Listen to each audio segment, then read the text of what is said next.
घंटों बैठ के फूलों से बात करना। अजीब लगा मुझे उनका ये कहना। और देखते देखते भाभी जी वहाँ बैठ गईं। मैं भी बैठा वहाँ पर दूर होकर। बातों बातों में मैंने पूछा, ऐसे इतने सुंदर प्लांट्स कहाँ से लाए? आप तो उन्हें इतने सुंदर प्लांट्स हैं, आप कहाँ से लेकर आए हो? तो उन्होंने कहा, चलिए मैं बताती हूँ डिटेल में। तो उन्होंने मुझे डिटेल में बताया कि जानते हैं भाई साहब, ये हिस्सा अलग और मेरे लिए खास क्यों है? मैंने कहा, बताइए, मैं जानना चाहूँगा। यहाँ से उन्होंने कहना शुरू किया कि वो मुझे कुछ बताएंगी और मुझे ध्यान से सुनना है। अब क्या बताया उन्होंने, थोड़ा सा ध्यान से सुनिएगा। 3 बातें मुझे बताई थी। पहली बात तो ये बताई कि टीटू को मैंने यहीं दफनाया था। बीमार हो गया था। किचन में पिंजरे से मम्मी मम्मी खाना दे दो कहता था। टीटू उनका तोता था दोस्तों। अचानक एक दिन वो शांत हो गया। मैं संभाल नहीं पाई। और ये जो हरे फ्लावर्स आप देख रहे हैं, हरे फूल देख रहे हैं, इसी के नीचे टीटू की बॉडी को मैंने दफनाया था। टीटू मेरा तोता था भाई साहब, तोता। ये सुन के मुझे बहुत डर सा भी लगा और अजीब सा लगा। फिर उन्होंने दूसरी बात बताई कि टीटू के बाद कुछ दिन बाद मेरा मन खराब सा रहने लगा। जाने ऐसा हुआ क्या था कि मेरी प्यारी लिटिल कैट स्वीटी खत्म हो गई। स्वीटी खत्म हो गई, रात में अपने बेड पे सोते से सोती रह गई। या आप काले गुलाब देख रहे हैं भाई साहब, उसके नीचे उसकी लाश दफन है, मेरी स्वीटी की, मेरी प्यारी सी छोटी सी बिल्ली। मैंने कहा, ये 2 बातें हो गई, तीसरी बात कौन सी है? फिर हुआ क्या? तो उन्होंने बताया, फिर हुआ यूं कि बारिश के पानी में इन्होंने मेरे छोटे से कछुए को बारिश के पानी में डाल दिया। बारिश के पानी में डाल देने के कारण कुछ दिन वो सुस्त रहा, फिर वो मर गया। आप वो चीनी मिट्टी का पॉट देख रहे हैं, उसके अंदर मेरा छोटा सा कछुआ है, उसको भी मैंने उसमें दफनाया है। अब दोस्तों मैं चुप हो चुका था, जैसे मुझे सांप सूंघ गया हो। मैंने कहा, ये तो लगाव वाली बात है भाभी जी। चलिए मैं चलता हूँ, 4 दिन तक वो कीजिएगा जो मैंने आपको बताया था, जो ज़रूरी है आपके लिए।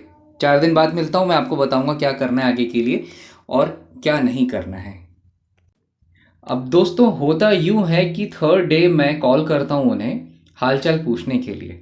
तो वो कहती हैं 70% 70% उनकी तबीयत ठीक है, बस उदास हैं। वो कहती हैं घर में परसों चोरी हो गई, किसी ने उनके गार्डन को तहस नहस कर दिया और गार्डन का हिस्सा पूरा खराब कर दिया। कुछ प्लांट्स भी चोरी हो गए। मैंने कहा, परेशान मत होइए, कल तो आने ही वाला हूँ मैं, परेशान मत होइए। अब देखिए, जो होना था वो तो हो गया।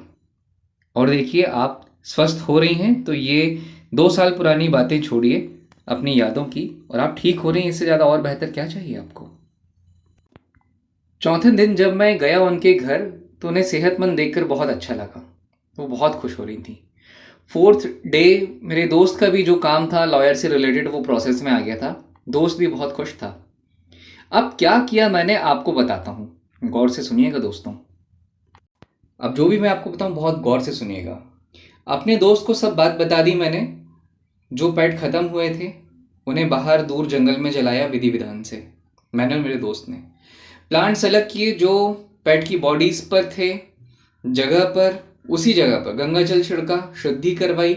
जो प्लांट्स 3 दिन में हरे भरे हो गए थे उन्हें रखवाए। बाकी के जो प्लांट्स नहीं ग्रो कर पा रहे थे उन्हें फेंक दिया। इससे हुआ ये कि नेगेटिव वाइब्स बहुत जल्दी खत्म हुई। अपने दोस्त से भाभी ने नहाने वाली जो बात बताई थी, मैंने बोला था उसको कि धीरे से इनके बाल्टी में, 1 बाल्टी पानी में 1 चुटकी नमक डाल देना। ये उपाय बहुत ज़रूरी था उनके लिए। समस्या कोई भी हो, अगर पूरी व्यक्ति समस्या अपनी कह देता है तो उसका समाधान बहुत सरल हो जाता है। अगर कोई आपको अपनी समस्या बताता है तो उसका समाधान बहुत सरल होता है। और मैंने आपको ये नहीं बताया कि वो जो गार्डन में चोरी हुई थी वो मैंने और मेरे दोस्त ने मिलके की थी। क्योंकि मैंने मेरे दोस्त को सारी बातें बताया कि तुम्हारे गार्डन में मरे हुए जानवर दफन हैं, इससे नेगेटिव वाइब्स आ रही हैं और पानी नहीं डाल पा रही हैं, तो मरे हुए जो हम पौधे लगाते हैं वो झाड़ी झंझाट बन जाते हैं, जिससे जो उनकी सेवा करता है, जो ख्याल रखता है, उसकी तबीयत दिन पर दिन गिरने लगती है और तबीयत ठीक उसी तरह से सूखती है जिस तरह से पौधे मरते हैं। तो दोस्तों ये 2 उपाय मैंने बताए कि 1 बाल्टी पानी में 1 चुटकी नमक डालकर नहाना है। और यदि आपके पास भी गार्डन जैसी बड़ी स्पेस है तो कोई भी जानवर मरता है उसे वहाँ नहीं दफनाना है। उसे अलग कर देना है।